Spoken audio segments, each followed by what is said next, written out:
અને આ તરફ વિજાપુરમાં ટેકાના ભાવે અડદની ખરીદી ચાલુ ન થતાં ખેડૂતોમાં ભારે રોષ જોવા મળ્યો હતો। ટેકાના ભાવે ઝડપી ખરીદી કરવા માટે ખેડૂતો દ્વારા માંગ કરવામાં આવી રહી છે અને ખેડૂતોને રૂપિયાની જરૂર હોવાને કારણે ખરીદી કરે તેવી માંગ ખેડૂતો કરી રહ્યા છે।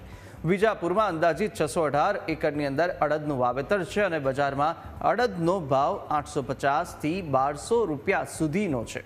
ટેકાનો ભાવ 1560 નક્કી કરવામાં આવ્યો। અમે ખેડૂત છીએ, અમારે અડદની નોંધણી કરાયેલી છે। અડદની નોંધણી કરાયા પછી અમે ભરાવા માટે એપીએમસીમાં તપાસ કરી હતી, ત્યારે બારદાનની વાત થયેલી હતી કે ભાઈ બારદાન આવે ત્યારે અમે ભરાઈશું। પછી તપાસ અઠવાડિયા પછી ફરીથી કરી તો ગોડાઉનની વાત હતી, હજી ગોડાઉન ભાડે મળી નથી।